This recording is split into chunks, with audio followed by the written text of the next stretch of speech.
da história do Brasil, o Manga, faleceu infelizmente. E um dos grandes amigos, grandes companheiros de vitórias, né, de uma década maravilhosa, na época que o Manga jogava no Inter, o senhor Cláudio Duarte, jogava na escalação, Cláudio, era Manga, Cláudio Duarte e assim seguia, então tava no ladinho dele até nisso. Primeiro, nossos pêsames pra ti, Cláudio. Como é que tá? Tudo bem? Dentro dessa notícia? Bom dia. Queria cumprimentá-los e dizer que essa situação que a gente acorda e é comunicado que perdeu mais um parceiro, realmente nos entristece se olharmos para o aspecto de que uma pessoa deixou esse plano. Mas, ao mesmo tempo, nos deixa não alegres, mas orgulhosos de ter podido compartilhar com ele um trabalho, jogar junto, conquistar coisas juntos, né? Nós que somos relés cristãos, como a gente diz, cristãos, a gente precisava treinar para se aperfeiçoar. A gente precisava melhorar vários quesitos para conseguir jogar em alto nível. E o Ailton Correia de Arruda, mais conhecido como Manguita, ele tinha isso naturalmente, ele era um talento natural. Tanto que ele tinha muita dificuldade para fazer os treinamentos que estavam em evolução na época, individualizados, de caída, de braço do lado correto, de saltos, tudo aquilo que estavam começando a pregar como treinamentos para melhorar, ele não gostava, ele não se sentia bem, ele queria treinar, ele dizia, o meu treinamento é eu dentro do gol e vocês tudo chutando lá de fora da área que eu não deixo entrar, só isso. É assim que ele fazia, sempre fez assim, de acabar o treinamento, e uma das ordens da época era que cada um tinha que pegar uma bola, posicioná-la fora da grande área, e quem fizesse gol podia ir embora. Quem não fizesse tinha que repetir até fazer. E ele sacaneava, porque ele tinha alguns parceiros dele que ele deixava ela entrar para os caras saírem ligeiros. E tinha outros que ele deixava até o meio-dia lá. Tu era de qual turma, Claudião? Tu era de qual turma? Eu era da turma dos mais ou menos, porque um dia a gente estava todo mundo de bem, no outro dia já tinha uma rusgazinha, até porque eu era presidente da Caixinha na época, eu e o Tovar, lá primeiro foi o Tovar, depois eu assumi, e com a Caixinha tinha multa, tinha isso, tinha aquilo, então a gente era trocando em miúdos, a gente era aquele que punia, né? Ô Claudio, isso que o senhor disse aí sobre, muito interessante. Senhor aí, meu. Desculpa, Claudião, isso que tu disseste do Manga não se adaptar bem aos treinos novos, faz parte de tudo que a gente lê sobre ele. Eu não vi o Manga jogar, mas sobre ser uma figura, eu acho um dos mais folclóricos do futebol brasileiro, né, Potter? Esse negócio de, durante muito tempo jogou sem luva, e os dedos eram deformados, né, e as mãos eram enormes. Quebrados. Oi? Isso. Todos quebrados. Isso, todos quebrados. Todos quebrados pela exposição e por pegar, na época, as bolas não eram como hoje, pessoal. Na época, depois que ela molhava, ela pesava quase 2 quilos.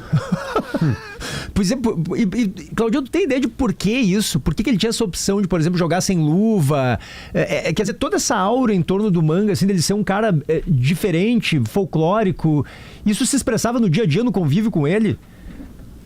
Se expressava sim, mas a gente pode olhar assim, ó, naquela época estavam começando o uso de luvas, então elas não eram perfeitas. E para ele que tinha aqueles dedos tudo torto, de fraturas, de deslocamento de dedo, aquelas coisas todas, ele não conseguia, porque ele dizia que ele não tinha a firmeza que ele tinha com as mãos sem nada. Sim, uma vida inteira, né? Uma vida inteira sem luva. A luva, certamente, né? Isso. Aí, Potter, posteriormente, as luvas foram ficando melhores. Ele já no final da carreira dele, ele usava luva. Tanto que o final dos nossos treinamentos, se tu perguntar para qualquer um dos outros antigos aí, eles vão dizer a mesma coisa. Ele gostava que ficassem chutando bola no gol. Na época não tinha a figura do treinador de goleiro definitivo, aquele que era o professor deles, né? O Schneider, Luiz Carlos Schneider, na época, foi o que parou de jogar e começou a se aperfeiçoar e foi um grande treinador dos goleiros. E o que ele mais gostava, né, ele não queria fazer aquele treinamento rola, cai, levanta, salta, mão trocada, todos aqueles detalhes que eram as modernidades chegando. Ele dizia, quando acabar o treino todo mundo no risco da área chuta em mim que eu não deixo ela entrar. Isso era a regra dele, porque ele dizia, eu não me sinto bem. E o Minelli, na época, principalmente ele, tinha uma boa compreensão dessa coisa do individual, como é que tu te sente bem, né? E ele dizia, eu me sinto bem quando acaba o treino, eu tiro a camisa, fico de luva quando fico, só de calção e pé descalço.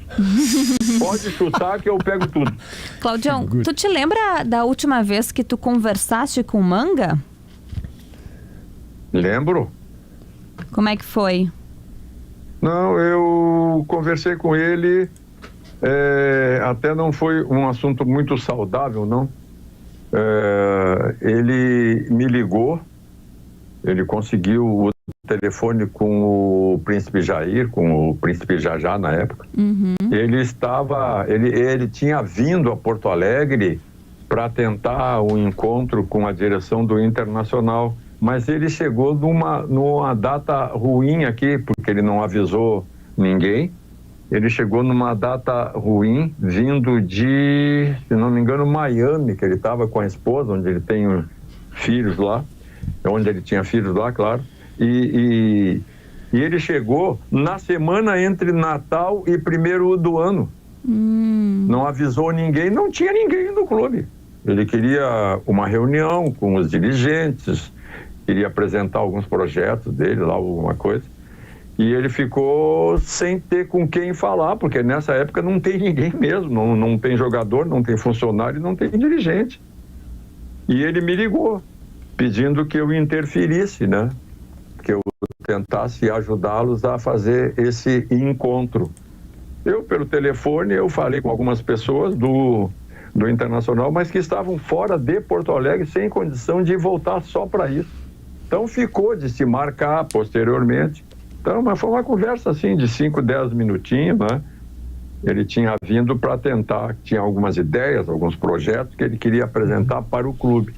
Mas o não avisar, o não marcar, né, foi o que o dificultou.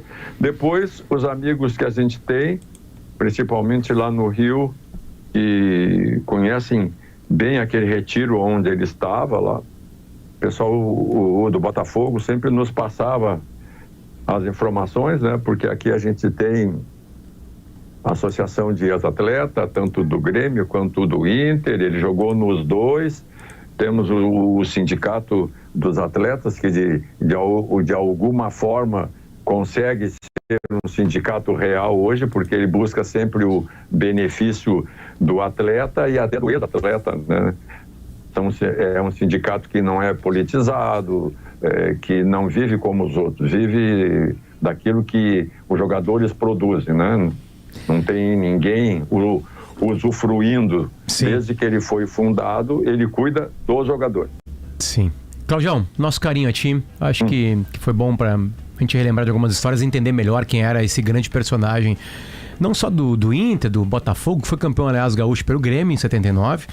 Né? Jogou no Grêmio assim. Aliás, é a primeira vez que um jogador do Inter, pelo que eu li pelo menos, foi jogar no Grêmio depois. Tinha meio que um acordo tácito ali que não podia o cara que jogou no Inter ir pro Grêmio e tal. Mas como ele passou antes por outro clube, foi pro Curitiba, acho que pelo Operário, o Grêmio contratou dizendo que não estava rompendo o acordo. Mas os colorados ficaram tensos na época. Xingaram o Grêmio de ter rompido um acordo tácito ali, de que um não contratava quem tivesse jogado no outro.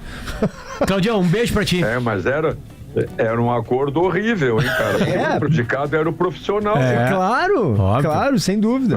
Não, se esse acordo existiu, foi entre os clubes, entre os profissionais, não. Onde bota a comida no prato, todo mundo vai e trabalha. Claro. E tá falando o Claudião, que venceu, aliás, nos 2 clubes, né? Foi treinador do Grêmio e vencedor. Exatamente. Claudião, um beijo pra ti. Obrigado, todo o abraço, carinho do Claudião. mundo. Obrigado. Um abraço em todos aí. Tchau, tchau. Como disse Claudião, o senhor Ailton Correia de Arruda, Ailton com H no começo. O Manga morreu aos 87 anos, ele estava internado no hospital Rio Barra, lá no Rio, e ele lutava contra um câncer de próstata. Né? Morreu no ano do aniversário do título de 75 do Inter. Exatamente, a camisa do Inter lembra o título de 75. Acho que a Adidas poderia fazer aquela camisa linda que ele usava, né? Aquela camisa daquela cor, até a galera da Live pode colocar de novo, que ele tem encostado na trave, aquela camisa é espetacular. Que cor era, pô? Tu vai entender pra mim uma coisa parecida com cinza, entre o cinza e o roxo. Enfim, né? Uma camisa absolutamente linda. Na produção do programa de hoje, Yuri Falcão. Na equipe técnica estão hoje Pedro Castro, Fernando Bortolin e Augusto Silveira, o cara da máquina de áudios. Nas lives, Laura Pontinha e Ana Ruff. Na engenharia, Ricardo Diniz, Lucas Ávila, Marcelo França e Jander Quevedo. Mari PG, um beijo pra vocês. Beijo. Beijo, até Volta amanhã.